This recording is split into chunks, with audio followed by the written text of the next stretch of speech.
பண்றாங்க. அவங்க என்ன பண்றாங்க, ஒரு சில காலம் கழிச்சு அவங்களுக்கு விளங்குது, நாம இப்படி ஒழுக்கக்கடன வாழ்க்கை வாழ்ந்துகிட்டு இருக்கிறோமே, இப்படியாப்பட்ட வாழ்க்கை நல்ல வாழ்க்கை கிடையாது, இஸ்லாம் ஒரு அழகான வாழ்க்கையை காட்டுது, திருக்குர்ஆன்ல வந்து அந்த மாதிரி விஷயங்கள் சொல்லுது. அப்ப இந்த மாதிரி இந்த திருக்குர்ஆன்ல சொல்லக்கூடிய இந்த உலக வாழ்க்கை ஒரு அர்த்தமானது, நாளை மறுமை வாழ்க்கை தான் நிரந்தரமானது, இந்த இஸ்லாத்துலதான் நிம்மதி இருக்குது, இதுல பயணிச்சாதான் நம்ம மறுமை வாழ்க்கையில மறுமையில வெற்றி இருக்குது.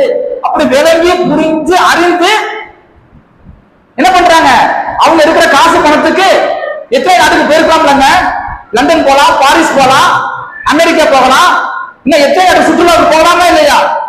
ஆனா அங்கெல்லாம் போகாம உலகத்தின் புண்ணிய பூமியான மக்கா நகருக்கு கொண்டு போய் உம்ரா முடிச்சுட்டு கண்ணீர் வெடிச்சு கதறி கொண்டு ஒரு வீடியோ வெளியிட்டாங்களா இல்லையா? பாத்தீங்களா இல்லையாங்க? நான் இந்த மாதிரி வாழ்க்கை வாழ்ந்துட்டேன், இது தவறான வாழ்க்கை, இனிமே நான் நடித்த படங்களுடைய அரைகுறை ஆடையான விஷயங்களை நீங்க வெளியிட்டாதீங்க, இதுதான் சரியான வாழ்க்கை அப்படி அறிஞ்சு புரிஞ்சு வெளிவந்ததுக்கு என்ன காரணம்? திருக்குர்ஆனுடன் நெருங்கிய தொடர்பு. நான் இத்தனை வருஷம் முஸ்லிமா இருக்கிறேன், அத்தனை வருஷம் முஸ்லிமா இருக்கிறேன், ஆனா திருக்குர்ஆன் நான் எடுத்து படிக்கவே இல்லை, தமிழ படிக்கவே இல்லை, நான் அந்த கிராஃபி படிச்சுட்டேன், நான் இந்த தியரி படிச்சுட்டேன், நான் இந்த விதி படிச்சுட்டேன். என்ன விஷயம்? ஒரு பிரயோஜனம் இல்ல. திருக்குர்ஆன் எடுத்து படிங்க.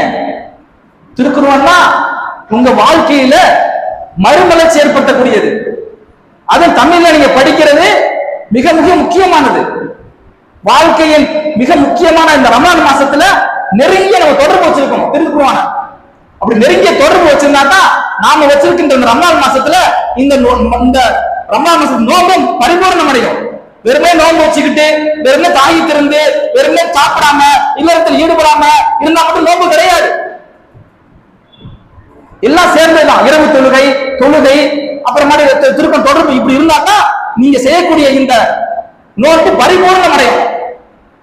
நேரங்காலம் நமக்கு நிறைய கிடக்குது, வாழ்க்கை மௌத்து எப்ப வேணா நமக்கு வரும். அதற்குள்ளாக நம்முடைய பாவங்களை அழிக்கக்கூடிய ஒரு மாசம் இந்த மாசம் ரமலான் மாசம்.